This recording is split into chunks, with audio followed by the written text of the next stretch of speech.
అండి చెప్పాను కదా, గ్యాస్ స్టవ్ ఇలాగా బ్లాక్గా అయిపోతే క్లీన్ చేసుకోవడానికి ఇలాంటి ఐరన్ బ్రష్ అండి. ఇది ఐరన్ ఆయిల్. ఇవి ఐరన్ ఆయిల్ చాలా గట్టిగా ఉంటాయి, మనకి తొందరగా వదిలిపోతుంది. ఇదివరకు చెప్పాను, చూడని వాళ్ళు చూస్తారనేసి ఇప్పుడు మళ్ళీ చేస్తున్నాను. ఇలా బ్లాక్గా ఈ స్క్రూల దగ్గర ఇలా బ్లాక్గా అయిపోతే మనకి దీంతో ఒకసారి చూసారు కదా, ఇలా అంటే చాలు, చక్కగా నీట్గా వచ్చేస్తుంది. ప్రతి స్క్రూ దగ్గర పాలు అవి పొంగినప్పుడు ఇలాగా స్క్రూ దగ్గర ఇలాగా ఉండిపోతుంటుంది కదా, అది అలాగా ఒక్కసారి అనేస్తే మనకి నీట్గా ఉంటుంది.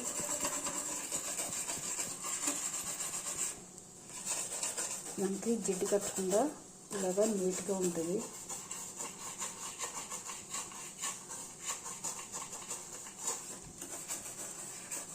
ఇలాగ మనం వారానికి ఒకసారి ఇలా తీసేసుకుంటే మనకి స్టవ్ నీట్గా ఉంటుంది. చూడండి, ఇలాగా ప్రతి నైట్ దగ్గర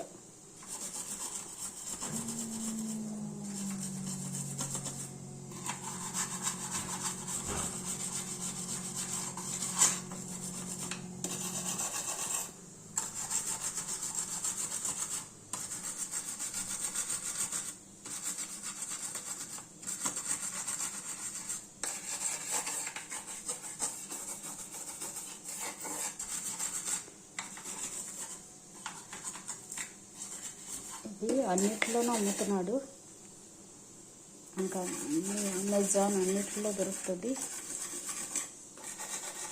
ఐరన్ టీత్ బ్రష్ అని కొట్టేస్తే వస్తుంది. ఇది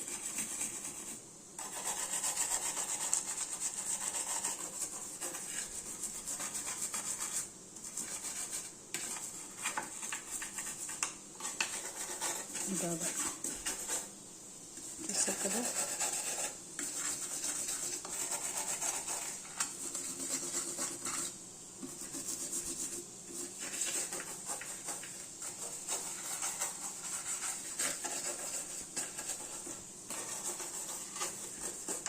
మనకి తొందరగా కూడా వదిలిపోద్ది.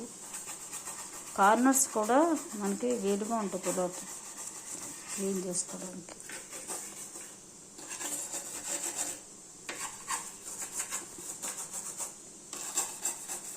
ఇది వరకు చెప్పాను, కానీ మళ్ళీ చాలామంది చూస్తుంటారు కదా, వాళ్ళ కోసం ఇది. అలాగే స్ప్రే బాటిల్ చూసారు కదా, సోడా బాటిల్, దానికి స్ప్రేది పెట్టేసి ఇలా మనం షాంపూ వేసేసి, ఇందులో షాంపూ కలిపాను, ఇలాగా మనం ఒకసారి నీట్ చేసుకుంటే సరిపోద్ది.